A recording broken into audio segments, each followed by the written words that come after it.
to get started, folks. Washington's 106.7 WJFK. Here starts Ron and Fez.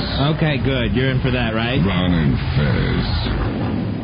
Here is Gary. Gary, you're on the Ron and Fez show. Hey, Gary. Great to hear you guys live again. It's great to be here. You know, we missed 2 days. We're embarrassed about it, but we're back. And it's okay as long as we got you live. Everyone in New York still loves you. We're getting the feed up to them.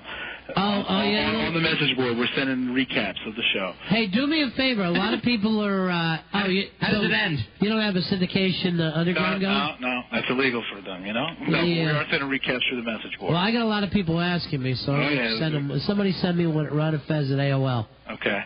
As soon as you get an underground up. Definitely. What is it called? You sure there was Billy Joel she doesn't want to ride him with, or Billy Staples? Billy barely has a car. Billy told Either us... one's driving their car powered by alcohol. All right, bring Billy Staples in here. Thanks a lot. Hey, man. Yeah. We're keeping recaps for everyone in New York, keep them updated. Where are you at right now, I'm Gary? in D.C., man. I was the one that came down to see you guys in the studio. Oh, yeah. We'll see you pretty soon. All right, send out love, all right? I will, definitely, man. All right, Keep see it you up. later. Thanks, pal. It's, all right, Billy Staples, you got a new chip, right? Yeah. Your 12-step program? 30-day chip, proud of it. How many times do you think you've quit drinking altogether? Oh, countless, hundreds. Yeah. Hundreds? Yeah. How many times did you restart the program? Hundreds. Really? Has it been that many times that you quit? Yeah, I would definitely say, because the hardest thing is once you relapse, when you don't have a lot of time left, if under your skin, if you've only got 2 or 3 days, you're like, oh, what the hell? I don't know what you mean by not a lot of time left. On Earth? No, a lot of time in the program, being sober. It's like, oh, I'm not going to drink anymore. And then 2 days later, you want to drink? I was like, well, I'm not really giving up too much. I've only been 2 days clean. It's not like 2 years. So it's a lot easier to relapse when you don't have a lot of sobriety. I'm sure it always feels like, hey, I could start that tomorrow. Oh, yeah, it's like a diet. All right, when you look at Billy Joel, he got out of rehab now. You think he's drinking again with wrecking his car? Oh, without a doubt. Yeah. I have no question in my mind. When I saw that and being all alone I've done that. What? Gotten away with a couple of things in my lifetime. Just what, you're by yourself and you hit a tree? Yeah, hit a telephone pole on Sun State Parkway. Just me and my Pinto. Good thing you didn't back into it. Been a fireball. Yeah. Billy Joel's daughter, cute or homely as Fez says? Oh, no, she's definitely got a little Natalie Portman look happening there. Yeah, I thought so, too. Oh, definitely cute. Definitely. No, Billy, you were drunk with your daughter in the car once. You said that was one of your low points? Yeah, that was definitely a low point in my life. We were taking her to a movie, and I was, coked up, and I was like, when you're coming down from the coke high, and it's the worst. And so I was pounding a couple of beers to ease the the way that feels. It's horrible. Now, how old was she at the time? Oh, 5 or 6. Did she know you were wired, or she didn't? No, she just knew I was drinking. She couldn't tell at all, huh? No, she wouldn't. She didn't know about. She was only 5 or 6. She wouldn't know about the ring around your nose. Yeah. Now, did she tell on you? Did you tell your ex-wife? Yeah, and to this day she still remembers it. You were all over the road? No, just that how did she realize it? You didn't get pulled over, did you? No, Billy made this announcement. My name's Billy, and I am an alcoholic. Right, well, I'm 5, Dad, and I know what the deal. Well, it was, take you in for rehab show and tell. I've done some, that was probably one of the most stupidest things I've ever done while drinking, endangering the life of a child. Oh, yeah, it's awful. It's horrible, but you know what? It's just you don't even, at the time, you're like, oh, man, I'm hurting so much. I need a couple of buds just to get to the movie theater. But wouldn't it have didn't you think of the thing of maybe I need to get rid of the kid and then I can self-medicate? Well, I used to always try to switch weekends. So you really didn't even want the kid that much at the time? No. It was always I had her every other weekend, but when they say, hey, we're doing this weekend, we're doing that, or I got an 8-ball or something, it would be like, I'd call up my ex-wife, I was like, oh, something came up at work, can I switch weekends with you? So how many weekends did you miss together at one time? 70. Really? 70 weekends? 70 over straight. a year? 70 straight. It was over a year of weekends. 1st to 3rd grade. Really? 1st to 3rd grade, 2 years. Yeah, there was a while there, and plus my ex and I were fighting. Right. And unfortunately, when you go through a divorce, the kid is always the pawn. Oh, that's nice. Not even a rook or a knight, a pawn. Yeah. You know, it's like Alexa Ray. It's a bargaining chip. You know, it's more like Martha Ray. Come on, she's so cute. Come on. Not your daughter, Billy Joel. Yeah. Your daughter looks like James Earl Ray. Come on. I'm just guessing. I have no idea. I've never seen your daughter. I did a little joke. That's just a joke. Everyone loves Billy Ray. Yeah. Cyrus. Here's Charlie. This is Charlie. This is Charlie. What can we do? Yeah. Billy, what the F are you doing on that show? I think we need to get Tuttle back. I think that's what we need. Right now, he's taking up a lot of oxygen in the studio. I think that we need to get Tuttle back. What the F are you doing with an alcoholic phone answer in your radio station? No, it's a recovering alcoholic. It's different between being active. You know, recovering alcoholics make the best employees. Why is that? Because they're grateful. They're grateful that you kept. You're grateful to me and Fez? Oh, I'm very grateful to you guys. Stuck with me through some hard times and stuff. And you just keep showing up. I'm having one of them right now. This is, again, I'm sticking with you through hard times. Having a hard time. Here's Anthony. You're on Run of Fez. Hey, Anthony, go ahead. Hey, just out of curiosity, is Billy still taking cocaine? Is he still drinking? I mean, I'm just curious. Oh, no, absolutely. How the hell can you possibly put a child in a vehicle while you're taking cocaine and drinking some kind of alcohol and expect that there's some kind of good to come from it? Absolutely none. It was a very, very stupid thing to do. I was going through a very tough time in my life. I was very active, and it was a terrible thing to do. And but when you're under the influence and when you're like wired off out of your mind, you don't do proper things. And it was, God, I regret it to this day, but I'm very thankful nothing happened. Billy, at what point do you say enough's enough, man? No, I said it. I'm clean and sober. Do you actually turn to yourself and say, hey, man, that is not a good thing to do? You shouldn't even have came to that point. You took a child and put her in complete danger. Unfortunately, when you're an alcoholic, you look back on it and you start giggling about it. That's not right at all. I'm not giggling. I'm an alcoholic. I have a disease, and you know what? Those who don't have the disease can't understand what it's like. Obesity.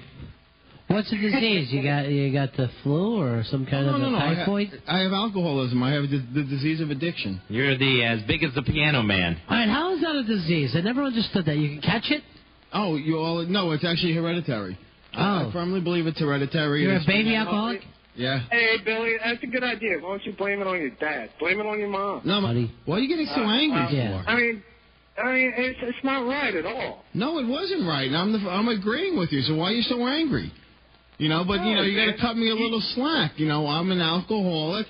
I was active at the time, and I've made changes in my life. That's like saying I shoplift for a living, so someone should cut me a break.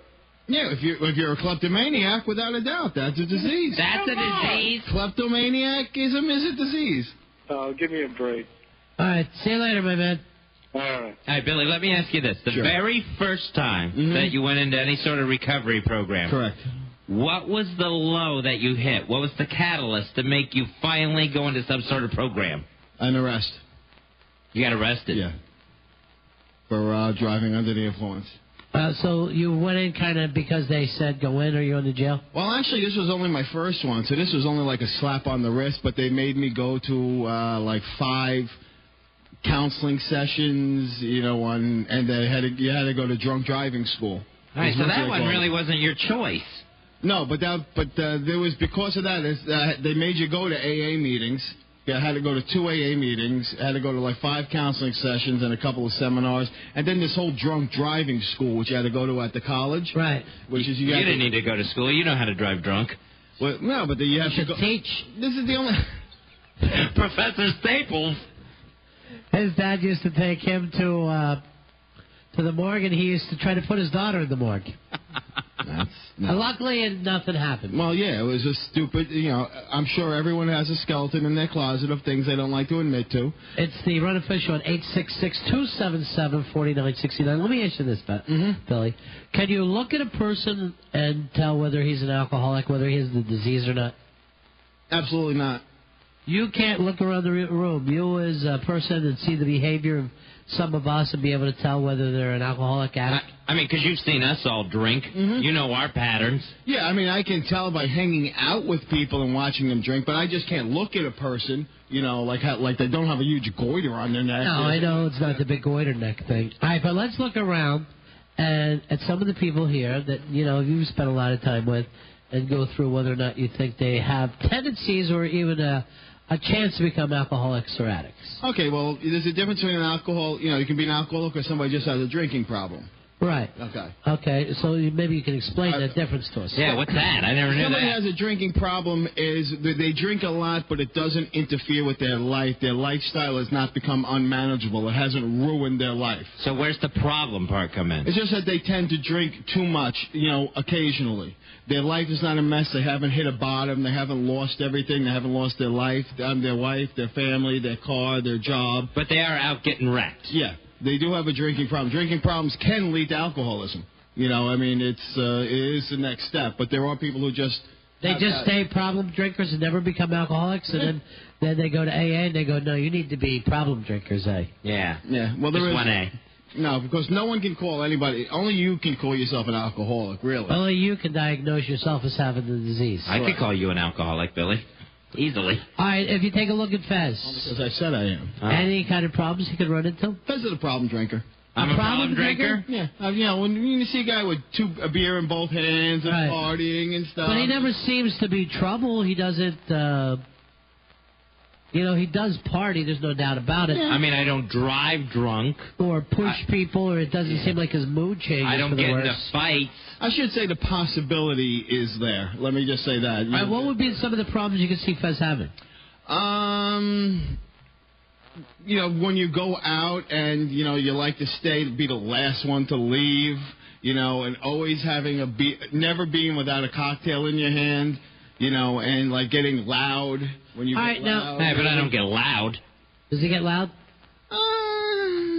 I find him always loud. I don't just for his drinking. I'm loud when I'm sober. All right, what about a football game? We always say, hey, he's the second half drinker. He never drinks to the second half. Mm-hmm. Well, that's like control drinking.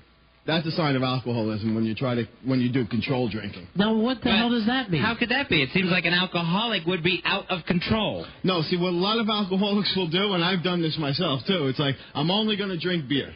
I'm only going to drink on the weekends. I'm only going to go to the bar. I'm just going to have 2 beers, no shots, nothing hard. It's like you try to control yourself. All right, I'm just not going to give up drinking for a month. After that, I'll be fine. These are I'm only going to drink wine spritzes. Wine is harmless, Right. This is like you try to control it your own way by just thinking beer won't hurt you. Alcohol is alcohol. Whether it's in a bottle of beer, if it's in a bottle of gin, or if it's in wine. Well, that I agree with. But I don't understand where if somebody can say, all right, I'm not going to drink, then how that, the fact that I wait till the second half to start drinking during a football game. Why do you? So you can remember it? No, not so I can remember it. I don't know. It actually turned into like a superstition thing, watching the football games. But I think to begin with, it was like, I didn't know. I mean, once I start drinking, I'll just keep having another pitcher brought over. Mm-hmm. So if I wait till the second half, then, I'm not completely drunk. I'm drinking enough beer to enjoy that game. But you're saying that's because of his potential for problem, huh? Well, but the thing is, he's thinking. He goes, he knows if he starts before the game, he'll get drunk. But I never have. I mean, not that I haven't gotten drunk. I mean, I've never become a problem. No, I'm just. This is the what? thinking. Oh, nothing. But have you ever not drinking during the second half? What is drank? What country are you from? I have watched football games without drinking, if that's your question. No, yes. there's, like a big game where you wanted to drink in the second half, but something happened. Did it ever bother you? I should be having a beer right now, or I'm really not having my beer right now. Where I didn't drink during the second half because I knew drinking would be a bad thing. Yeah. No, have you ever been thirsty? Is what he's asking. I have no idea what I'm answering here, but no, I don't think so. No, okay, then I was probably wrong in my assumption, just based on the little bit I've seen of you partying. One of the things you said, Fez likes to stay to the end. Oh yeah, that I do. Yeah. I do like to stay to the end. Why is that? Because you're an alcoholic. I don't think so.